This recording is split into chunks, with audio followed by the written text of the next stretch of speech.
couch, we gon' talk about it. Danni Gyrl, pull up, sit down, yeah. Kick your shoes off, lean back, tell truth. We've all got scars, we've all been bruised. Feels too high, y'all feel small. Heart been broke, you still stand tall. Hey. From the crib to the car, you've been carrying weight. You ain't crazy, you're tired. You're allowed to be late. The space here, yeah, is made for that. Real life, real love, real ugly facts. Couch conversation, nothing's off limits. Say what you're scared to say. We gon' live it. Real people, real pain, and real elevation. On the couch with Danni Gyrl, we talk transformation. On the couch with Danni Gyrl, we talk transformation. Yeah. Talk faith, talk fear, talk wins, talk shame. Talk I left, talk I stayed. Talk I heal slow, talk I still bleed. Talk I forget them, talk what about me? We laugh in the mess, we cried and we clapped. You still here, that's the victory lap. From the hurt to the hope, we connect those dots. You're not what you did, you more than your loss. Couch conversation, nothing's off limits. Say what you're scared to say. We gon' live it. Real people, real pain, and real elevation. On the couch with Danni Gyrl, we talk transformation. On the couch with Danni Gyrl, we talk transformation. If you feel alone, you can pull up too. Your story got power, let it come through. What you survive might save somebody else. Speak that truth, heal your own scars. Conversation, nothing's off limits. Say what you're scared to say. We gon' live it. Real people, real pain, and real elevation. On the couch with Danni Gyrl, we talk transformation. On the couch with Danni Gyrl, we talk transformation.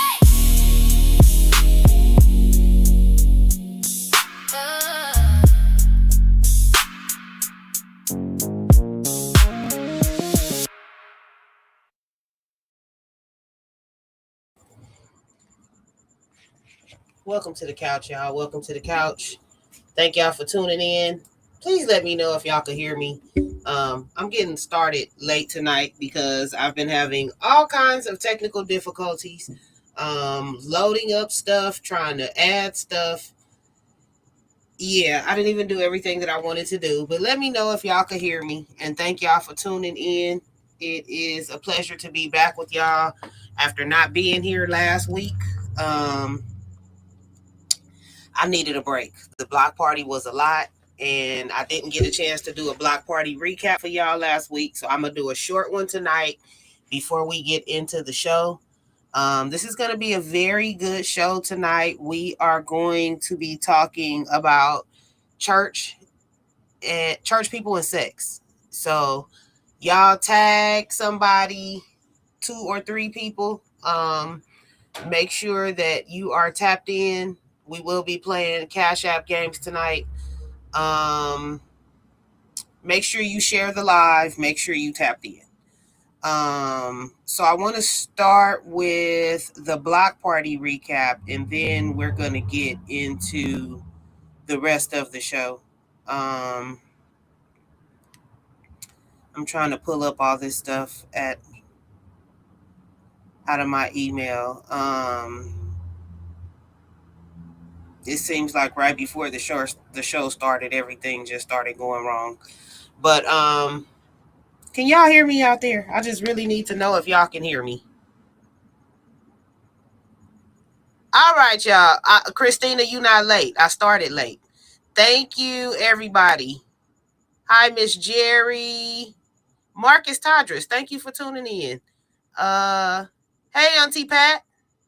Thank everybody for tuning in. That's tuned in so far. I know as the show goes on, we're going to get more people tuning in.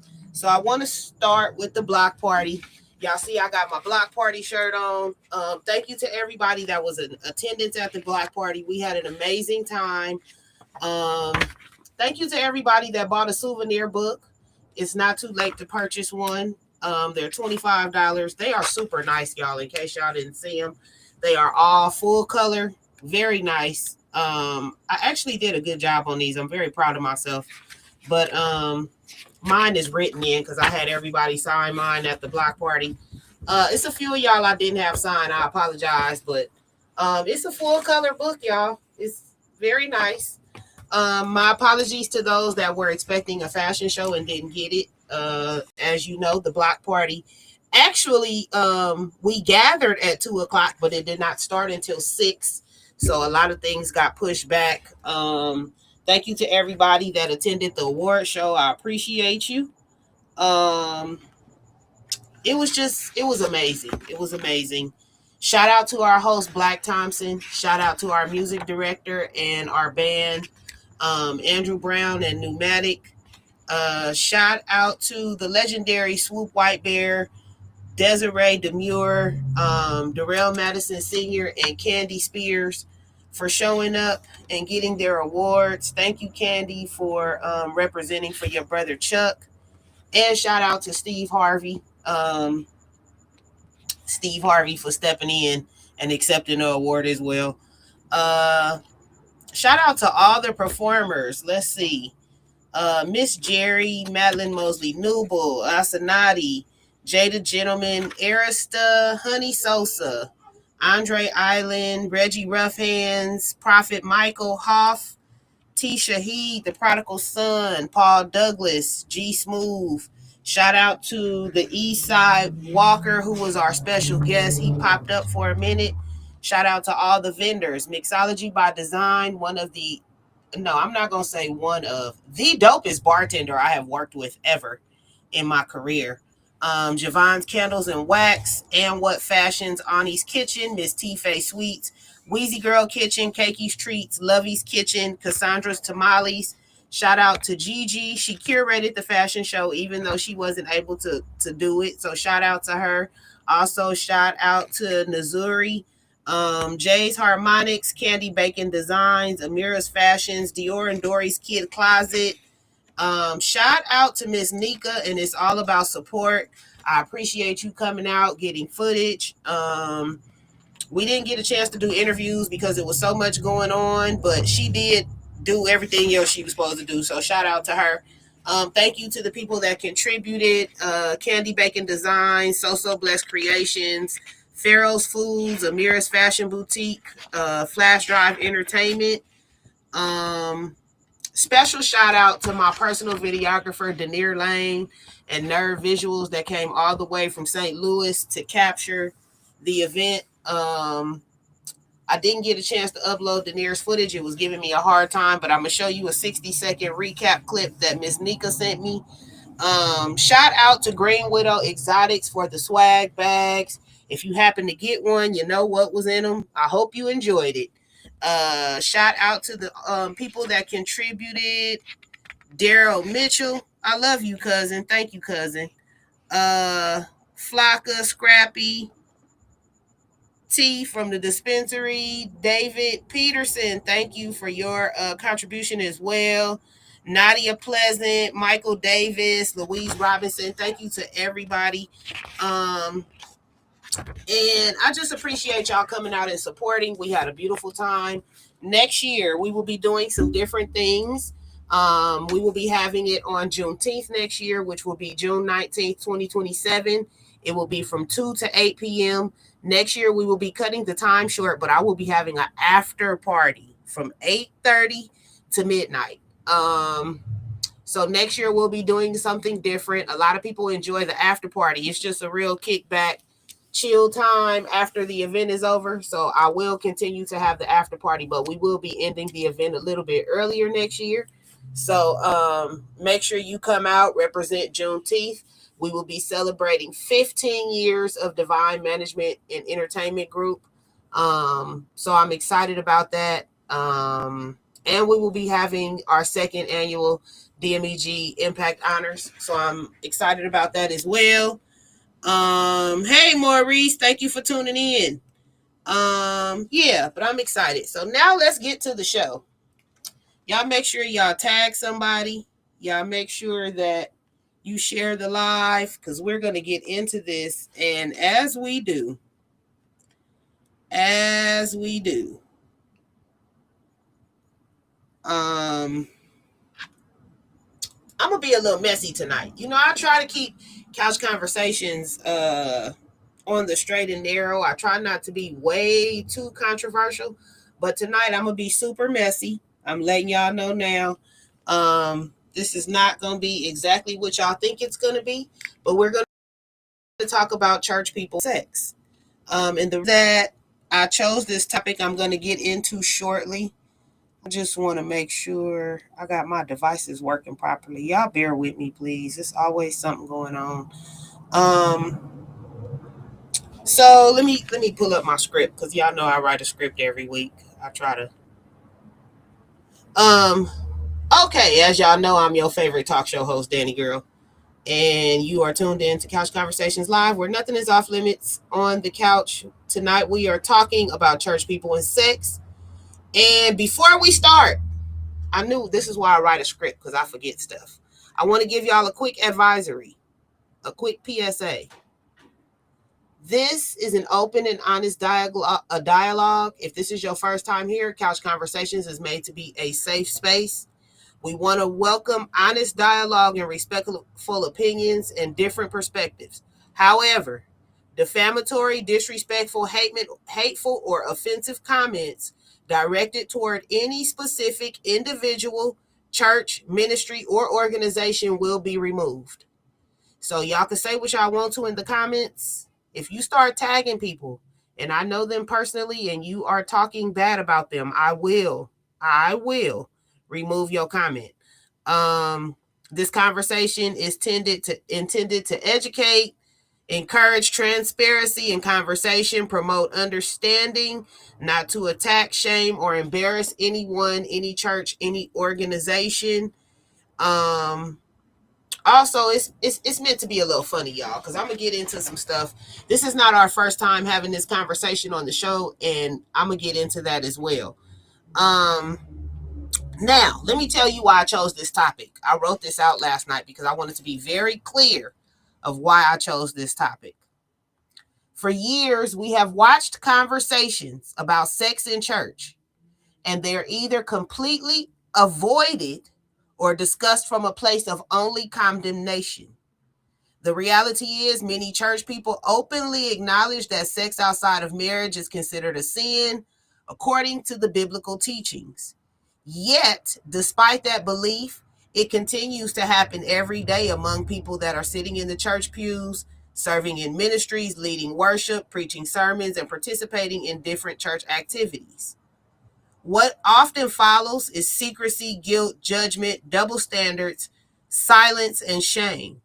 Tonight is not about pointing fingers. It is about having a real conversation. And we want to know why so many people struggle with talking about this issue.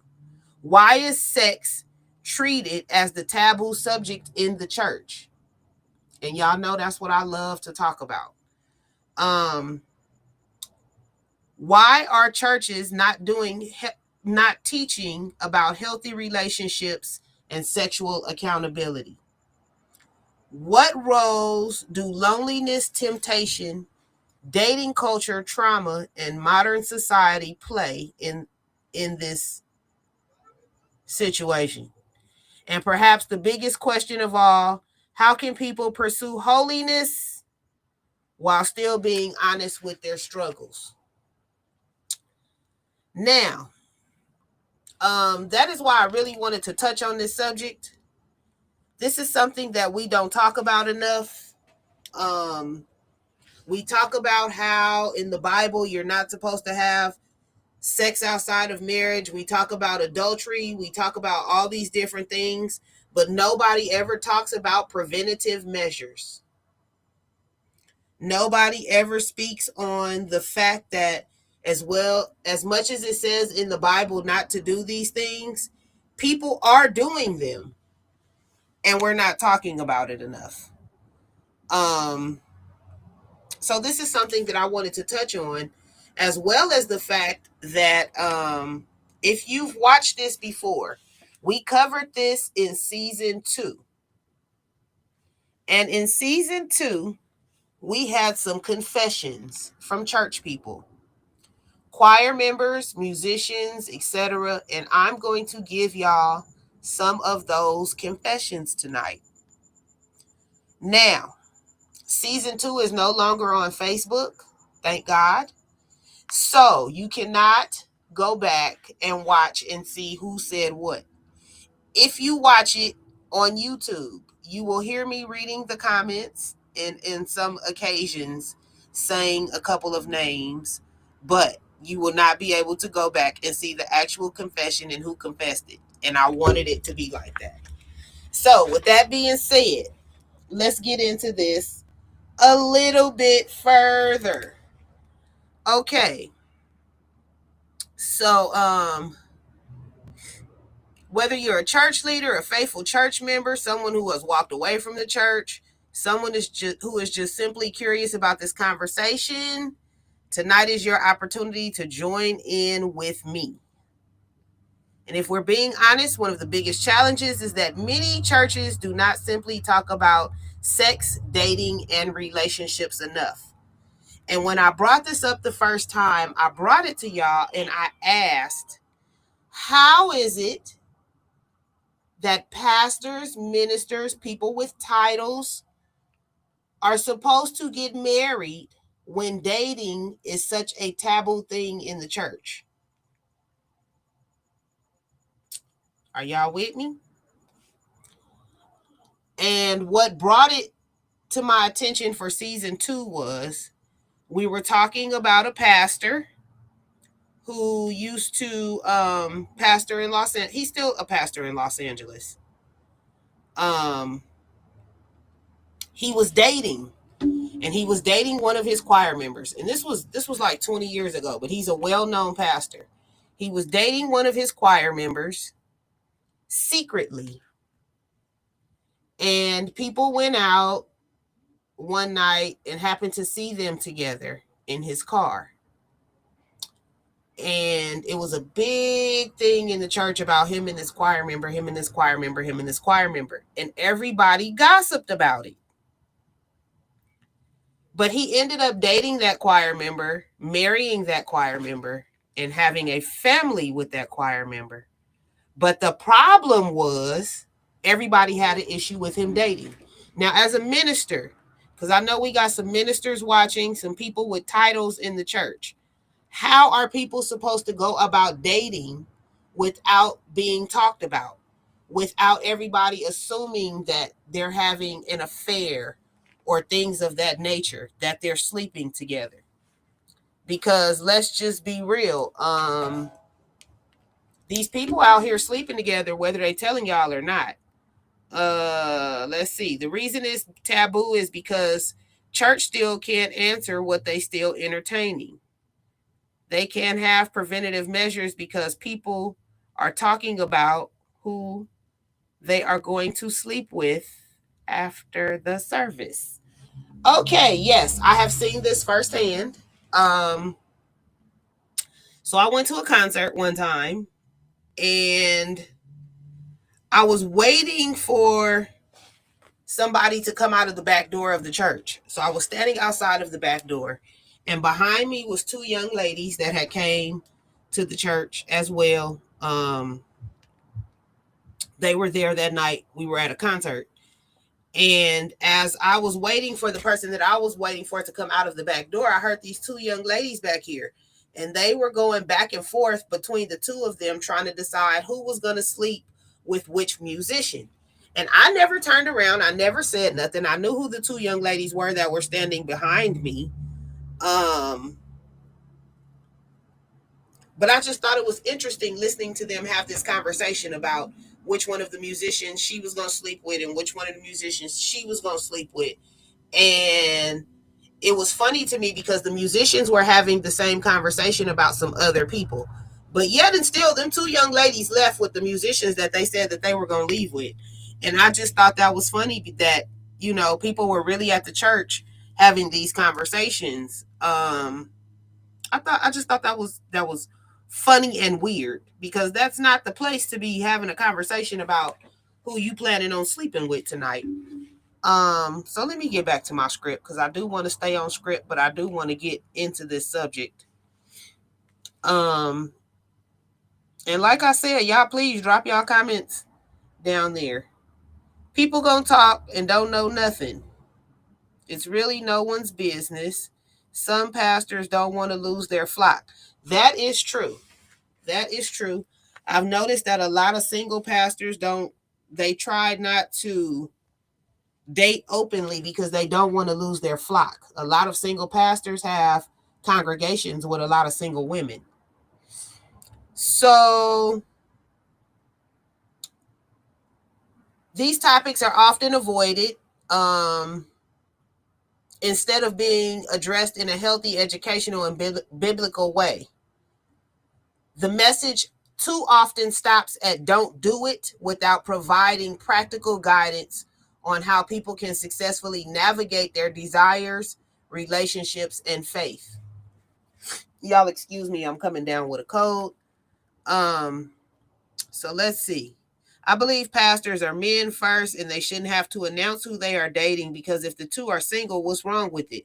I agree. But that's my thing. I want to know, why is it so taboo for a single pastor to date, whether it's somebody inside or outside of their congregation? Why is it so taboo for them to date? And I'm not going to lie, I think some of y'all single women don't be wanting y'all pastors to date because you be thinking that they going to end up with you if they don't date nobody else.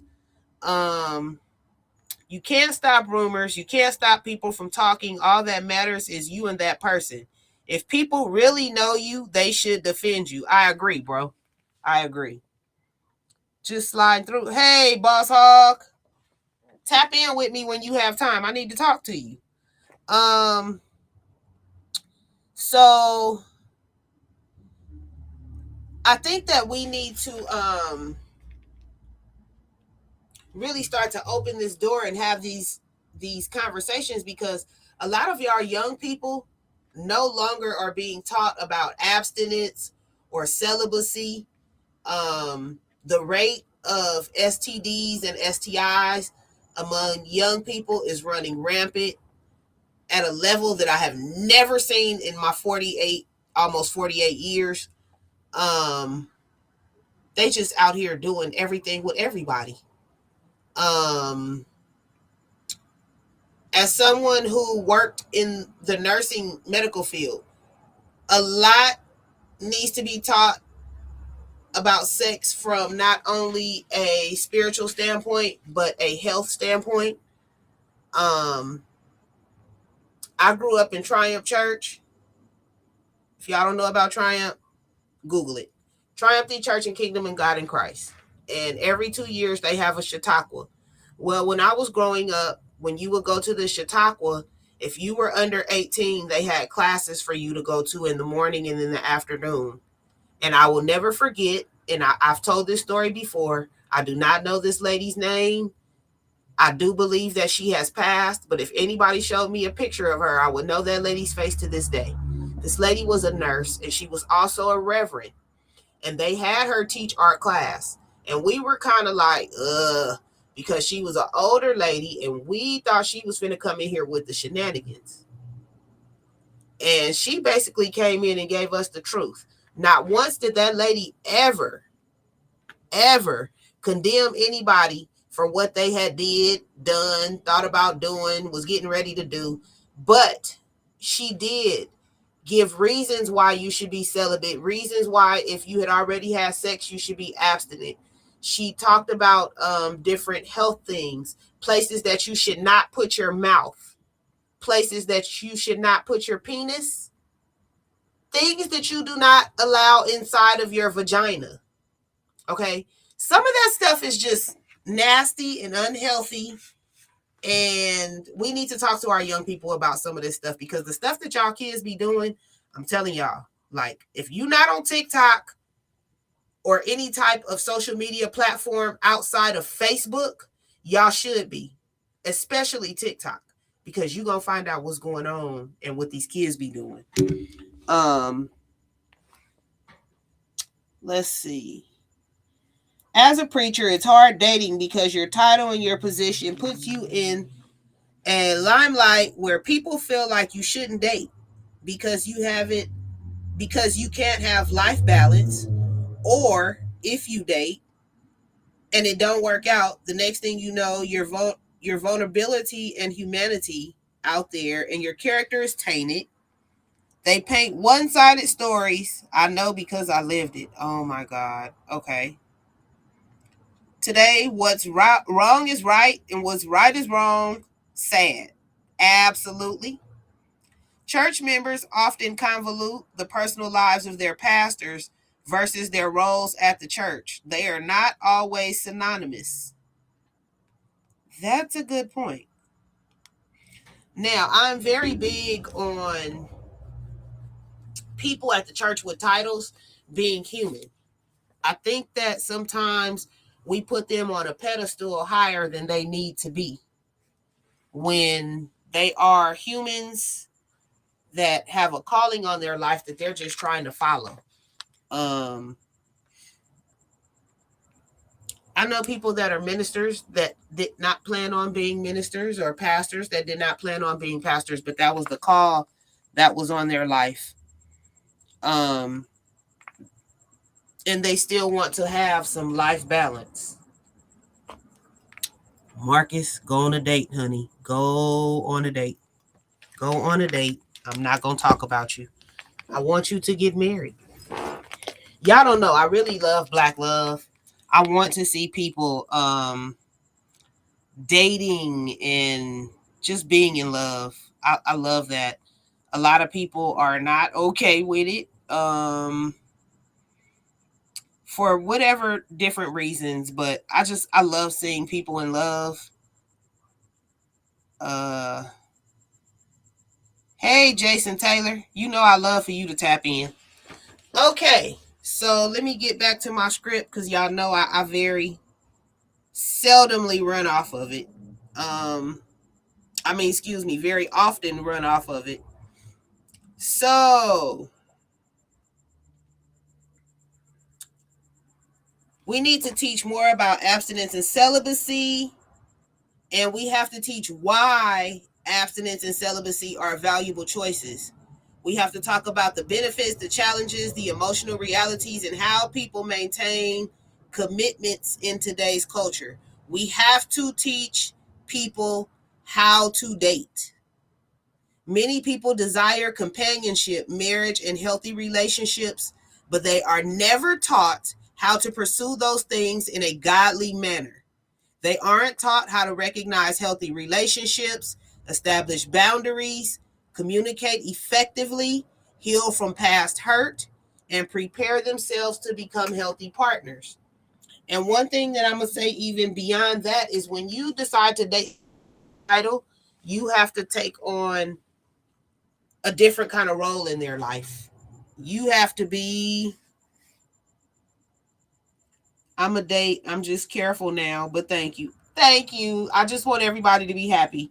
Some pastors are appointed and not anointed. That is absolutely true. But we have to talk about the realities of what dating and all these things entail. Now, I'm gonna get personal, which y'all know I really don't like to get personal and tell my business on this show too often, but I'm gonna get personal tonight with this particular subject. So I have been celibate for over a year. It was by choice. I have been single for a while now as well, over a year. And it was by choice. The reason being is because I want to have somebody that I am equally yoked with. I need to have somebody that knows how to go to God when they have a problem. I need somebody that knows how to lead and how to listen.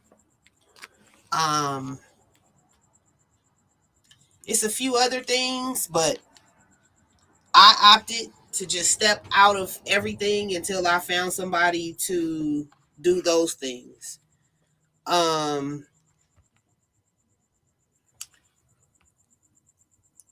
personally have not been one to be abstinent or celibate, but I'm in a different place in life. I've gotten to a point now where the place that I am in life, I need to have somebody on that same level. I'm not working to build anybody. I don't want nobody working to build me. I want us to be able to come together where we are, get an agreement, and finish building together. The reason I opted out of having sex with people had nothing to do with the Bible. It had nothing to do with any of that. I am very big on soul ties.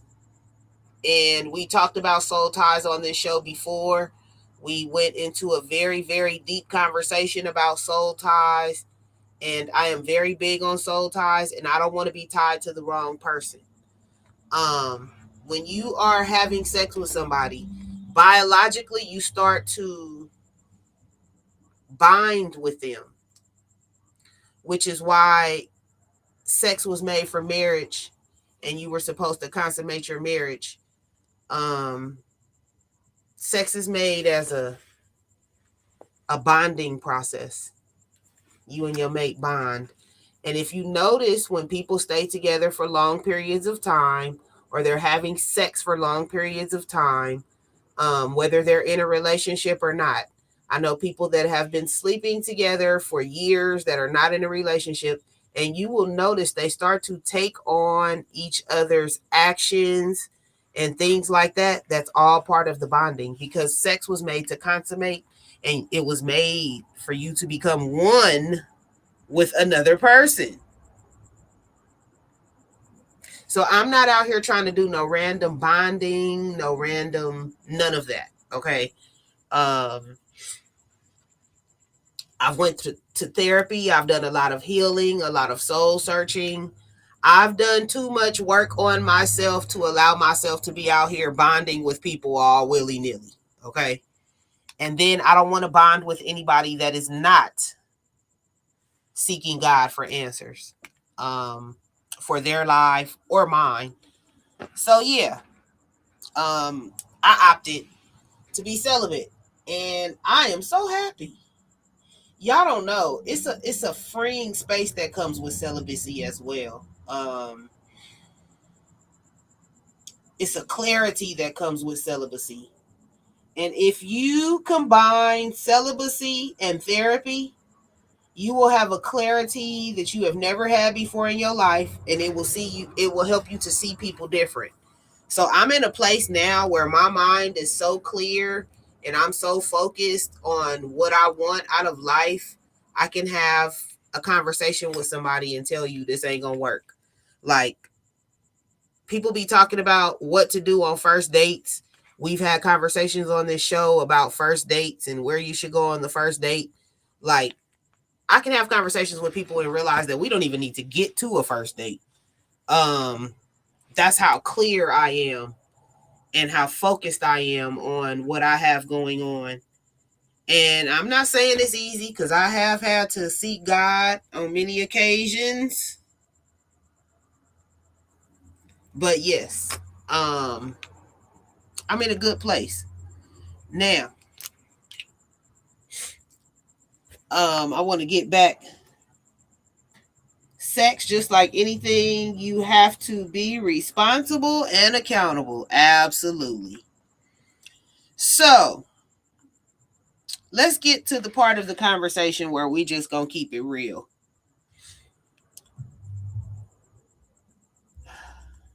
Many of us have been around church long enough to know that these conversations aren't happening in the pulpit. And most of the conversations we have on this show are conversations that they don't talk about at church. We know there are people sitting in churches all across the country, all across the world, really, carrying secrets, living double lives, navigating complicated relationships, and dealing with situations that nobody wants to discuss publicly. We know about hitting children that nobody talks about. We know about side relationships that exist while people are presenting a completely different image on Sunday morning. Um, I'm sorry, y'all. My phone ringing. Let's see. We know about the second, third, and fourth wives or husbands that overlap with the existing marriages or the ones before. We know about the praise team members that are dating the musicians and the musicians that are dating the choir members. We know about the side chicks and the side dicks, and the side dicks with the side dicks, and the side chicks with the side chicks. We know about all that. We just don't talk about it. We know about the praise and ministry leaders involved with the other praise and ministry leaders.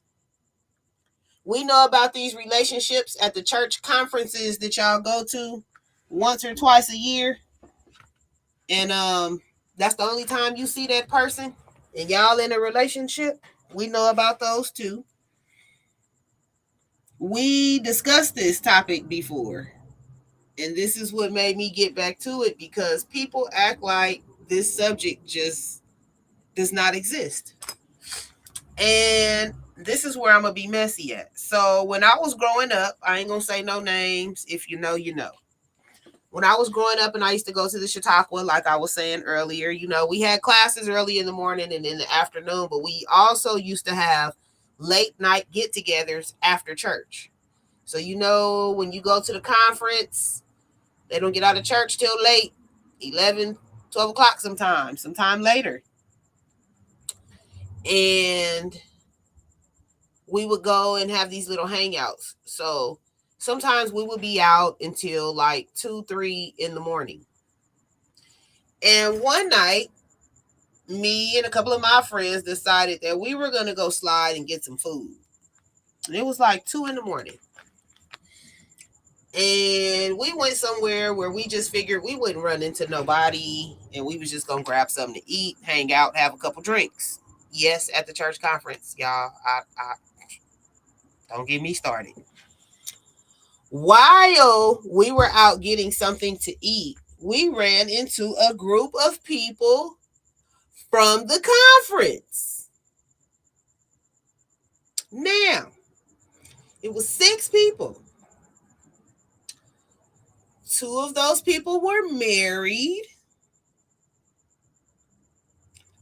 2 of those people were dating. And the other 2 were having an affair. One of the ones that was having an affair happened to be a bishop.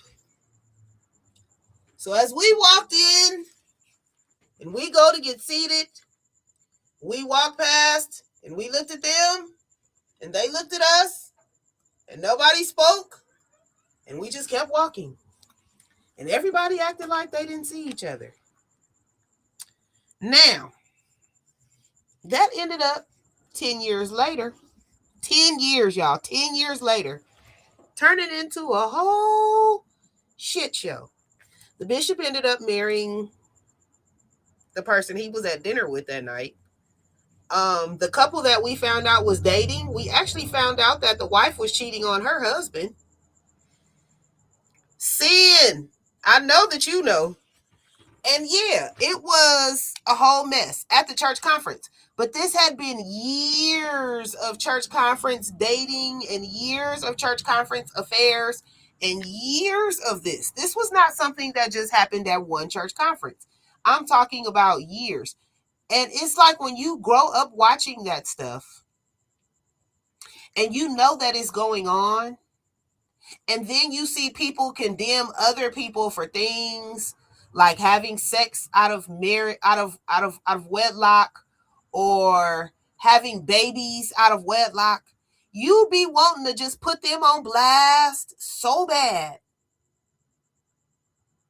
But I've managed to mind my business because I know too much about too many people. I'm going to keep saying it. Sunday worship has nothing to do with the Jesus of the Bible. So, of course, most Sunday churches are wicked. I didn't say it, he did. So yeah, it be a lot of side stuff going on in the church. And I don't understand how they condemn other people for these things just because they think nobody knows about their sins.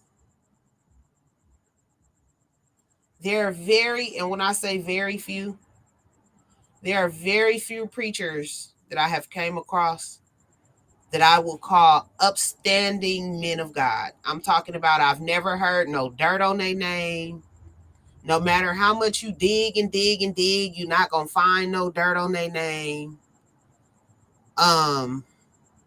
There's very few of those. These preachers out here are ruthless and scandalous, and they don't care. Okay, they don't care. I mentioned something about side babies. I'm gonna tell another story because I'm being messy. I don't care. Just imagine growing up and finding out your childhood was a lie because you find out that one of the people that you admire had an affair on their wife and fathered a child. And you only found out as an adult because you started noticing that people look like other people. So you ask questions. Keep God's law. God sees it all via the Holy Spirit. Listen, y'all got to use y'all discernment when it comes to picking people and relationships and what y'all do. God is a forgiving God, but y'all can't be out here just doing shit just because and thinking I'm gonna go do it and then just ask God to forgive me. Y'all gotta do better. Anyway, so let me see where I left off at.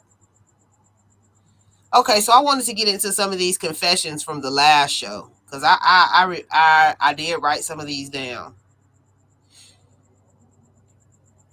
Okay, so when we discussed this topic a few years ago, people shared stories that shocked some of the viewers because they revealed just how common secrecy and sexual misconduct can be in church environments. Not just with church people, in the church environments, okay? Now, if you saw this last episode that I'm talking about, you know that these are true stories. Churches have literally become a meeting place. There is no God in it. Amen. And this is kind of why I don't go as much anymore, is because it is. It's like a place that people just realize they can go on Sunday and catch up with the people they haven't been able to catch up with all week. And y'all can hook up and go to dinner. And yeah. So, let's see. One person confessed to having sex in the church van during Bible study.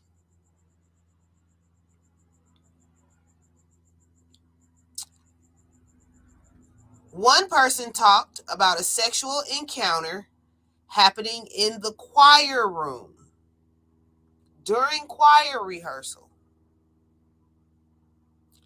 Another person talked about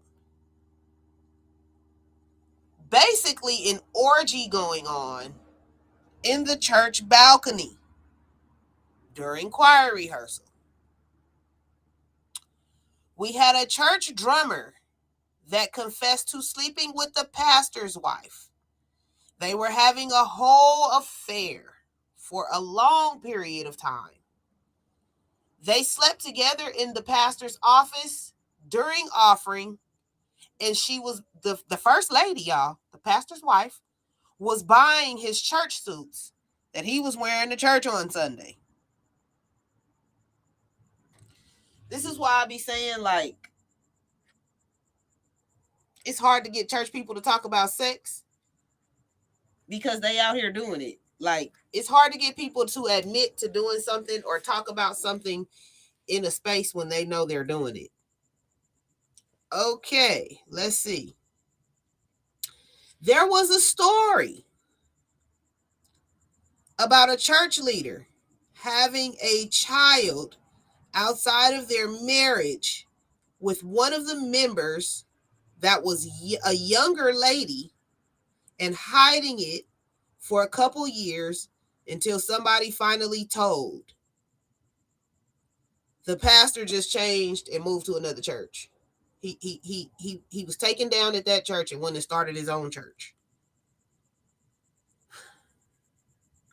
This is the type of stuff that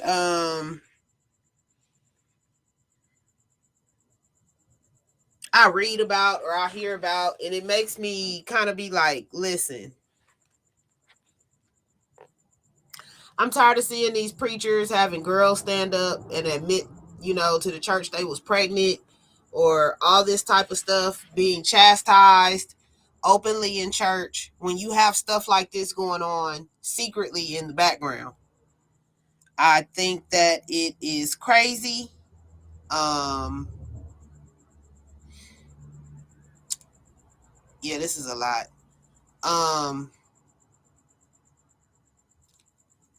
So there was another conversation had about a pastor with 2 wives who's in the pulpit every Sunday, and both of his wives attend his church.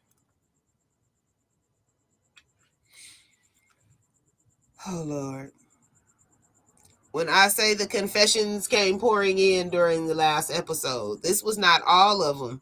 This was just a few that I snatched out. Okay. I'm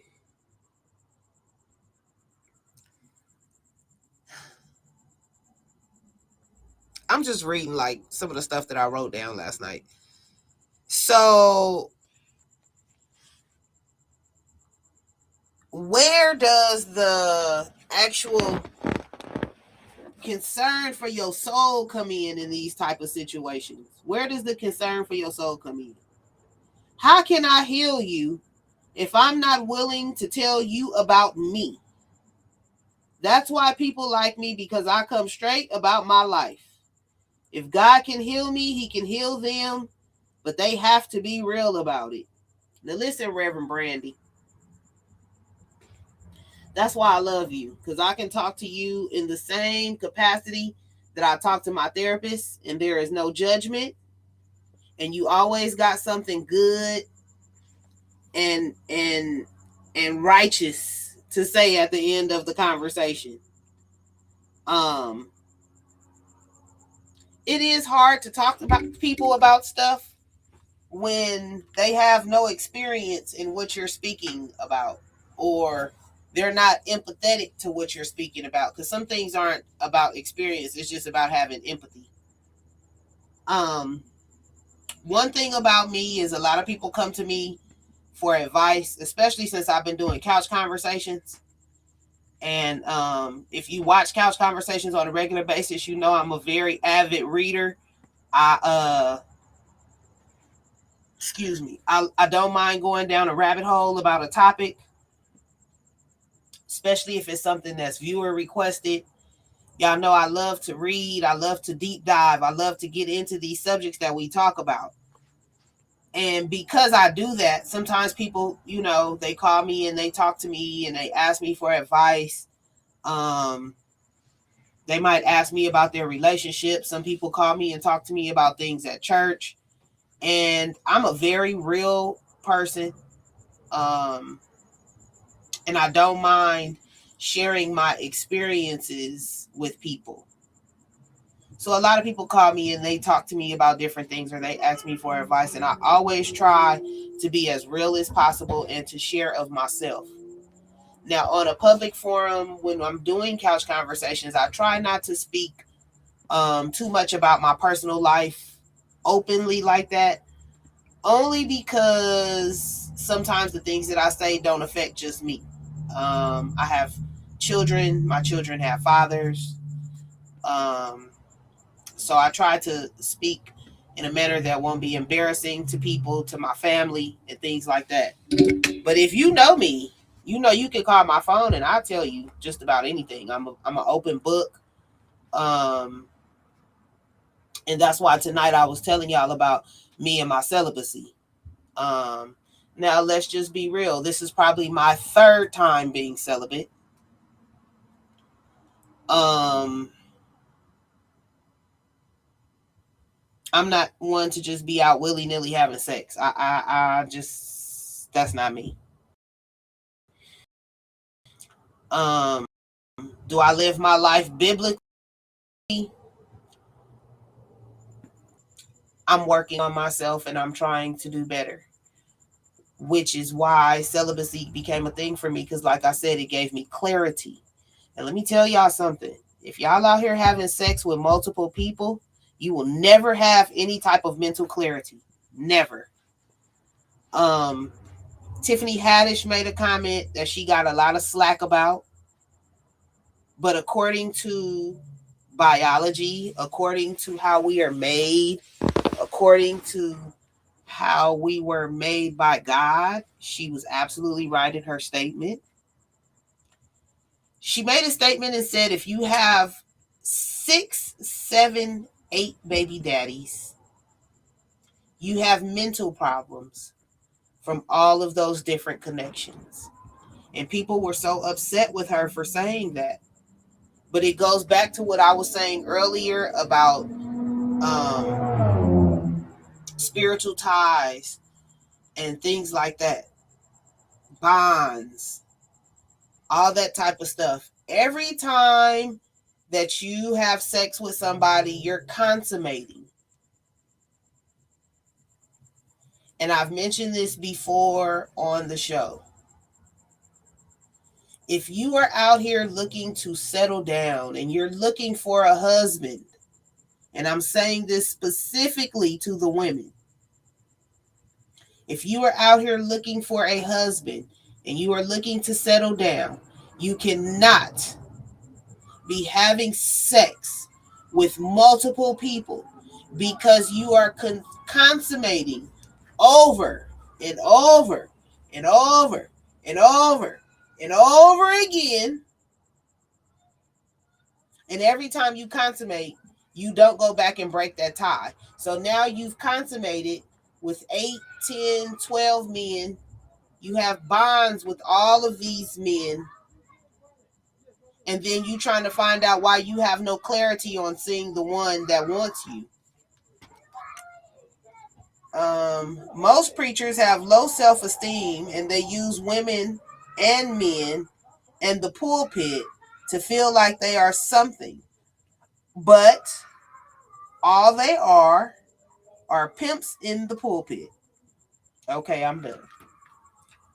Hey, I can understand that too. And you know what? I'm gonna say this as well. A lot of people who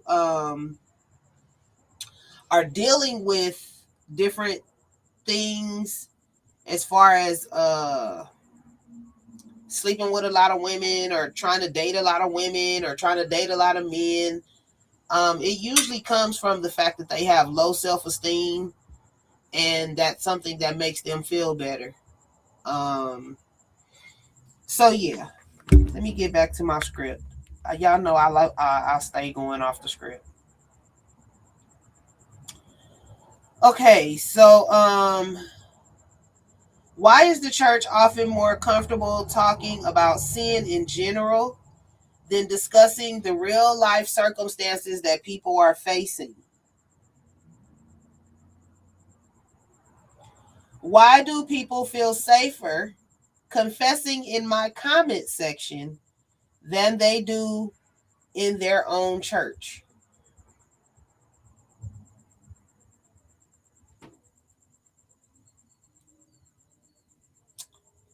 Why are so many people suffering in silence while pretending everything is okay? This comment says, Yes, I am a preacher and I could talk about this because I know and I have friends that's dealing with that. Thank you for your transparency. It is highly appreciated. So tonight's conversation was not about exposing anybody. It was not about gossiping. It was not about embarrassing anybody. It was about understanding that these situations continue to happen and nobody is talking about them.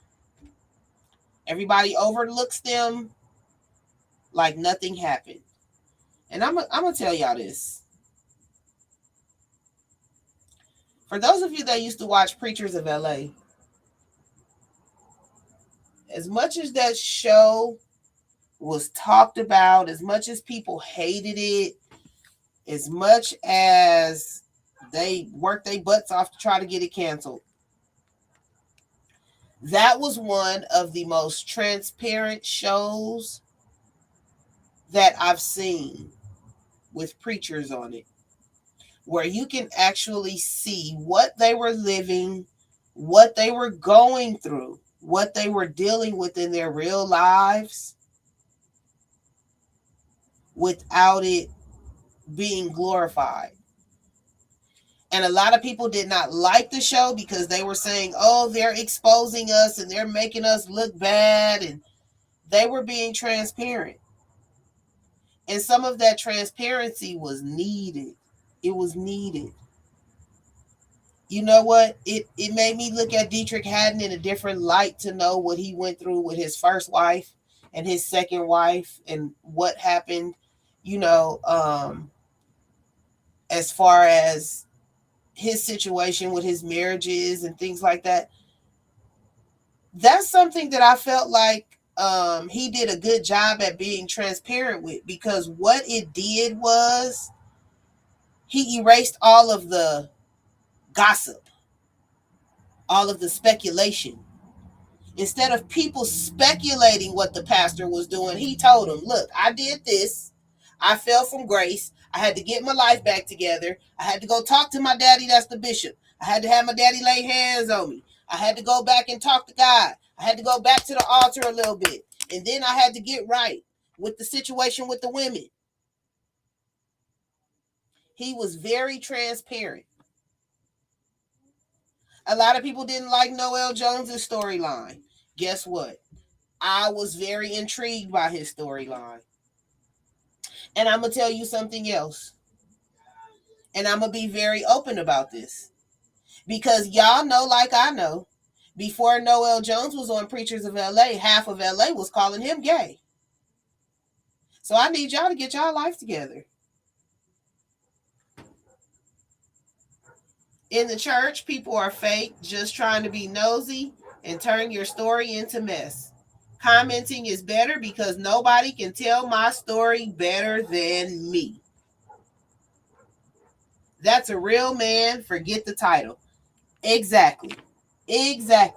And that show showed me something that made me dig deeper and deeper into the realities of what go on. Because it's hard to let somebody else control the narrative on your situation. And what he did was he eliminated that. He controlled the narrative on his own situation, as did all those other preachers on that show. They wouldn't like my storyline, believe me. Oh, yeah, saying, yeah, no, they'll kick you all the way about the church. So yeah, I just wanted to come to y'all tonight with this because we don't talk enough about this stuff. We don't address sex the way we should. We don't address sexuality the way we should, but that's a whole nother conversation for another night. We don't address sexuality the way we should. Everybody chooses what they want to talk about, and then they push the other stuff under the rug. And people point fingers, or they throw rocks and hide their hands. And I just wanted to open this conversation up so that we can be real about what's going on. And I'm going to tell y'all something. Just from me being around the church, growing up in the church, still going around the church, hearing about the church, seeing stuff that goes on in the church, it ain't too many people in the church that's not having sex. These old people are out here meeting up having sex. These young people are meeting up having sex. The pastors, the musicians, the choirs, the choir director, the praise and worship team, they meeting up having sex. If you notice, you go in any random church, the musician, at least one of them, at least one musician at any random church has a baby with somebody in the congregation, whether it be a choir member, a praise and worship leader, one of the praise dancers, a praise and worship member. Like, this is what the reality is, and we're not addressing it. Everybody just look over it. They just look over it. Nobody want to talk about the single pastor that's sleeping with 3 of the members. Nobody wants to talk about it. But this is really what's going on. And we need to start talking about it from a place that's not condemnation.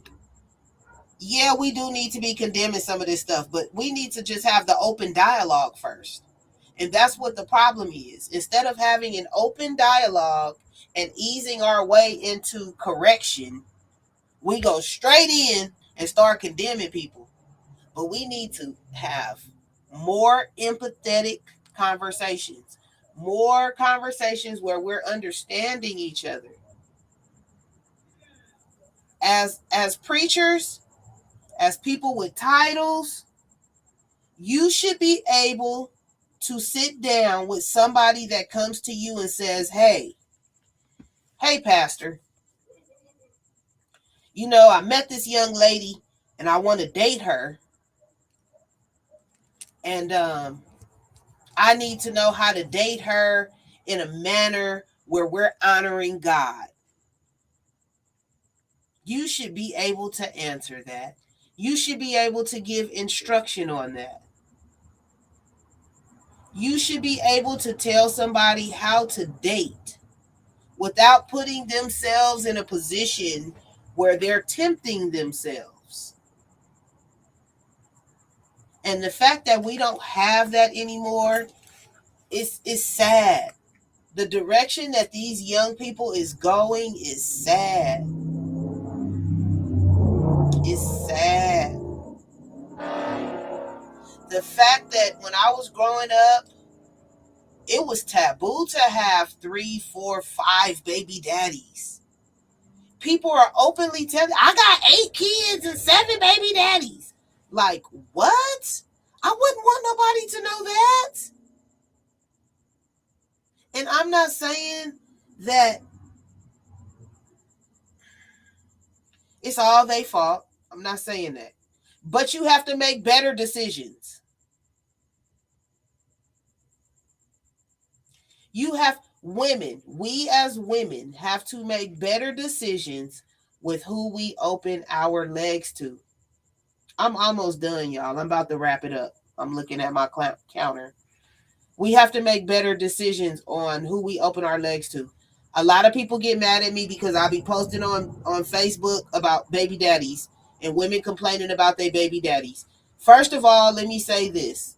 You should not be meeting nobody, sleeping with them within the first 30 days. It takes 30 to 90 days to get to know a person, and I'm going to put that on the far end of 90 days to 120. You need at least 3 to 4 months to get to know a person and see if they should even be in your circle.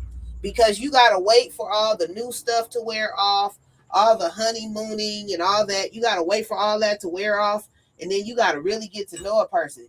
And y'all meeting people and sleeping with them on the same night or the next night or 2 nights later, and now you pregnant by a nigga that you don't know, that ain't shit, ain't got a job, probably got somebody taking care of him, probably got a family, and then y'all have these babies and then get mad and call him the deadbeat.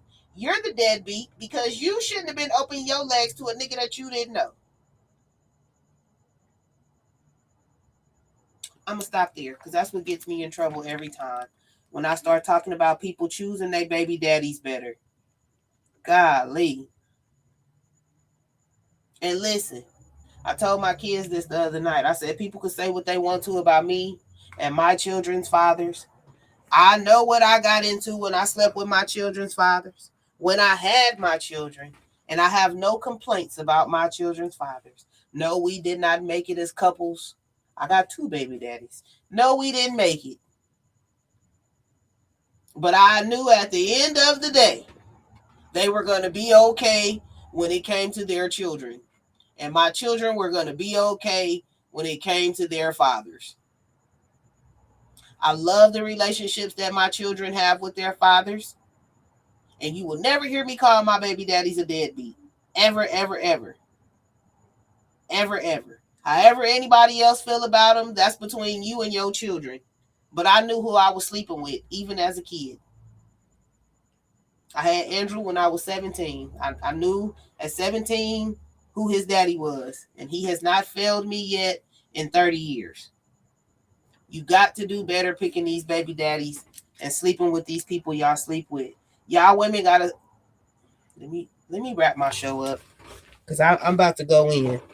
Let me finish my statement. Y'all women gotta stop sleeping with these niggas because they musicians.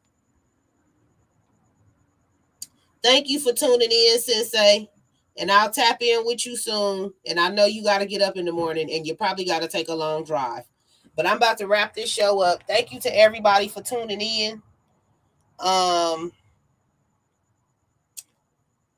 So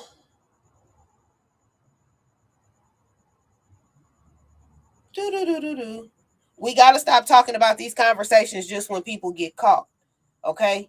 You got to stop just condemning people when they get caught. We got to be preventative about some of this stuff, especially in the church. Tonight we've had a real conversation. Let me get to my closing remarks. Oh, thank you. Let me see. Cash App games. Thank you to everybody that played Cash App games. Let's see. Let me scroll. I can't see who the first person that posted was. I have to look through the comments. Whoever the first person that posted was, I'll send you a Cash App and a text message. I can't see any of the Cash Apps right now. It's just showing me all the comments after that. So I'll have to look. I did see a few of y'all had posted y'all Cash App, but I'm not sure who the winner is. So I'll go back and look. But we had a real conversation tonight. And whether you agree with everything that was said or not, my hope is that this discussion challenged us to think, reflect, and be honest with the realities that exist both inside and outside of the church when it comes to sex. The truth is, sex, relationships, companionship, temptation, and accountability are not topics that disappear simply because we choose not to talk about them. Silence does not solve the problem.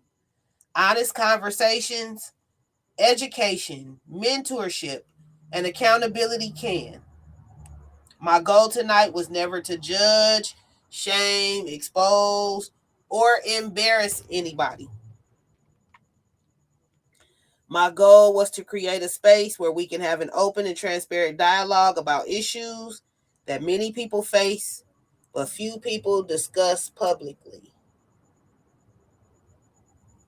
Thank you to everybody on YouTube that's watching. I appreciate you. Big Mike, what's up, dog? What's up? Thank you for tuning in.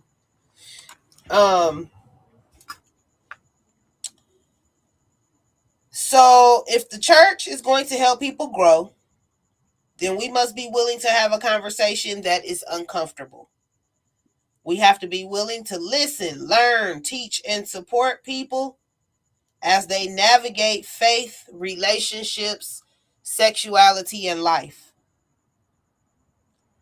Thank you to everyone that joined the conversation tonight. I appreciate you for tuning in.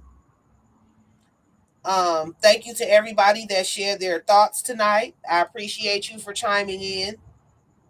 If you missed any of tonight's show, you can watch it on YouTube.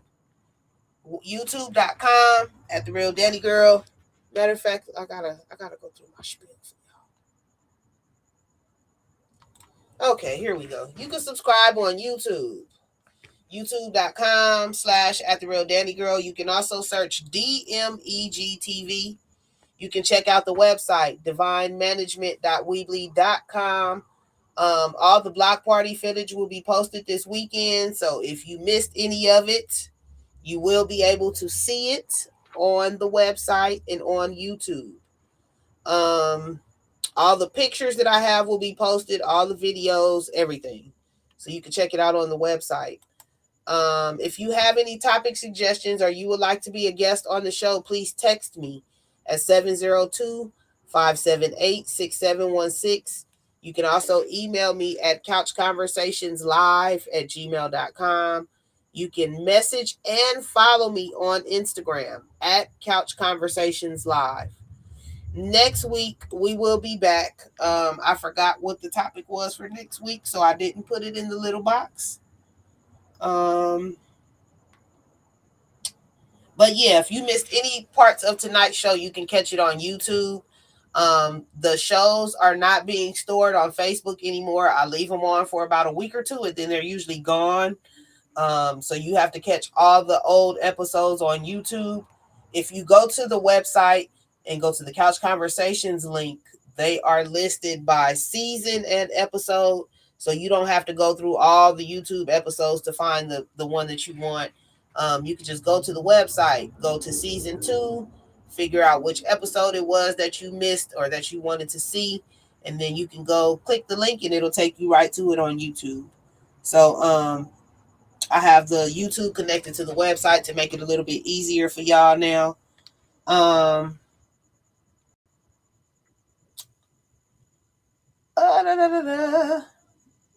Make sure to share the live, y'all. Make sure to share the live. Make sure to tell somebody we meet here Thursday nights at 8 p.m. Pacific Standard Time on the couch. Thank you to everybody. I just appreciate you. And I love having these conversations. I love having healthy conversations, productive conversations, and I love making this a safe space for us to talk. I would love to have you on the show. I'm always looking for guests to have on the show to tell their story, to come on and chat and talk about a subject with me. I'm always looking forward to that. You can still order your block party books, y'all. They're $25. The shirts are still available. They're $25 as well. We have some cups. We got the block party cups too, y'all. They are still available. They are $10. We got a few of each left. So if you're interested in grabbing one, please, please, please, please, please tap in. Thank you to everybody that tuned in. Thank you, Christina. And yeah, we'll be back here on the couch next Thursday night. I appreciate you for tuning in. I'm your favorite talk show host, the one and only Danni Gyrl. And as always, nothing is off limits on the couch. Peace and have a divine night. See y'all next Thursday. Blessings to y'all. Love y'all.